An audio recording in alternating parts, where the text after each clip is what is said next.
I know a lot of you have been saving up for Blade, and even though I'm most certainly gonna be pulling for him, he did unfortunately receive a few nerfs to make him more balanced, which to be honest I personally do not mind, as I really love his unique kit and animations, and he's just a really cool unit, but looks like he isn't going to be OP enough to be soloing the Memory of Chaos Force anymore, which will make people who aren't pulling for him not feel as bad, I suppose. So we got some leaks from very reliable sources, but as it's still not official and there is still time left before he's released, do not think of the stuffs shown in this video as the final version. The most important change in his kit is his lowered AoE damage compared to his previous 1.2 kit. His normal basic attack is the same as before, not like you'll be using it anyway when you can use the enhanced version of it. His skill consumes his own HP and enters into Hellscape mode. That enhances his basic attack to Forest of Sword and also increases his damage dealt for 3 turns.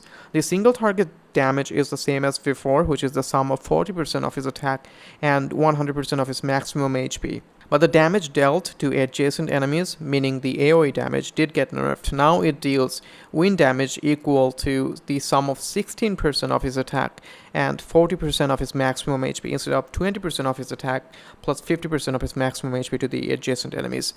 Forest of Swords cannot regenerate skill points, neither cost skill points, as it's an enhanced version of his basic attack, but it can regenerate 30 energy, not 20 like normal basic attacks.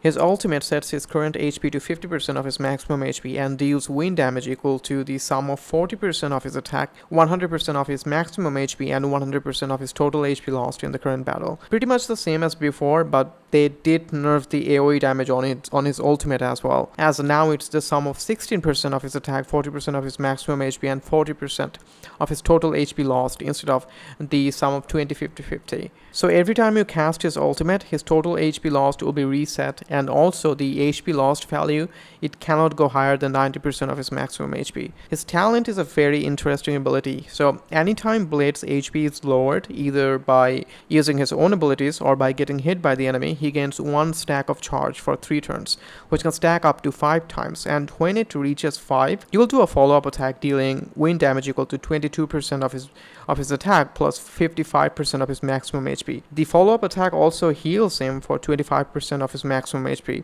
Now I'm pretty sure previously it was like 25% of his attack and 54% of his total HP lost while building up the stacks, which was definitely not as good as the current version of his kit, as the amount of HP lost will vary, but his maximum HP will not. So you have more control over his follow-up attack damage, and you can increase it by providing him with more HP. So I do hope they keep it for his final version. His light cone looks extremely good, unlike the Kafka one that was recently leaked. Did get nerfed pretty hard compared to the previous one, and now it provides bonus crit rate and bonus HP.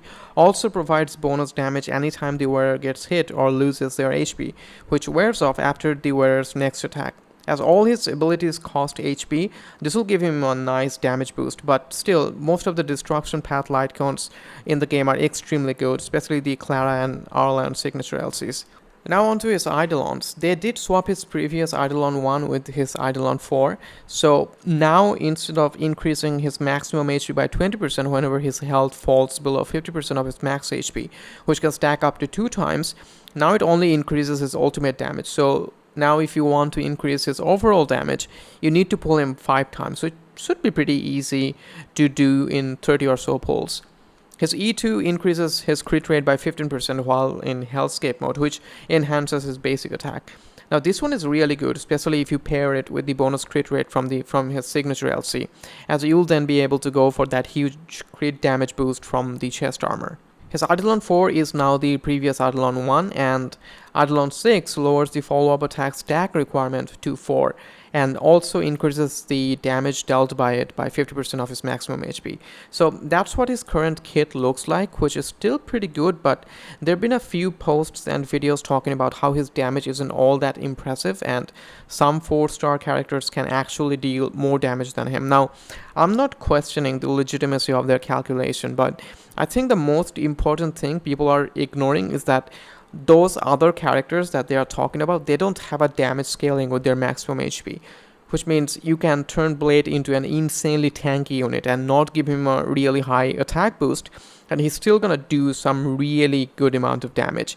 Also, do keep in mind, unlike running more than one DPS unit in the same team, if you're running Blade as a second DPS, you won't need to worry about skill points management, as his skill buffs his basic attack for 3 turns, so you use his skill, for the next 3 turns Blade consumes no skill points, as he will only be using his basic attack, but he regenerates the same amount of energy with it as other characters do with their skills, which is 30.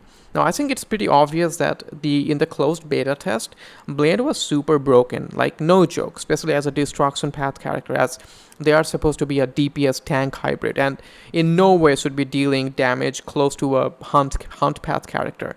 And let's say his damage turns out to be mediocre or even kinda disappointing on release, but you really do not need to run him as a main DPS. And given he's a Destruction Path character and they have the second highest base aggro, you can just use them as a damage sponge, and the somewhat of a DPS part is cherry on top. So you could build a team for him with units like Jingwen or Scylla, or any other main DPS of your choice, Bronya, a healer, and of course Blade. Of course, you can use the new healer that's coming out. So I think he's gonna be insanely good with Blade. So if you do pull him, then I think your Blade is gonna be even better. Preservation characters are gonna be a no-go for him, as seals have their own HP and he needs to lose his HP to increase his damage and also build up stacks for his follow-up attack, which wouldn't be the case if he has an active shield on. Which means he is gonna be the unit with the highest base aggro in the team, unless you are using a main DPS like Clara, which I really don't see the point in, so you are better off using a Hunt Path character, or maybe Erudition. So higher aggro gets hit more often, damage mainly scales with maximum HP, so give him as much HP as possible, and maybe some attack bonuses as well with high enough crit rate and crit damage. Now, I'm sure a lot of you would love to play him as the main DPS. Again, nothing is final yet, and in case they nerf him even more, I don't see why you would lose interest in him, as his kit and animations are just insanely good, and not every unit needs to be insanely overpowered like Scylla for people to want to pull for them. I know it's all subjective and we all prioritize different things. Some players want OP units, 1 or 2 sorting almost every enemies in the game. Some want a character that's fun to play, especially if the unit has a really unique kit, and some of us, we want both of those. All in all, Blade is a super fun unit, and his kit is just insanely good, and I'm definitely gonna be pulling for him even if they nerf him to the ground. Anyway, if you enjoyed the video, then feel free to leave a like and subscribe for more future content, and I'll see you all in the next one. Take care, everyone, and I'm out. Bye. That paradise may be unreachable for me.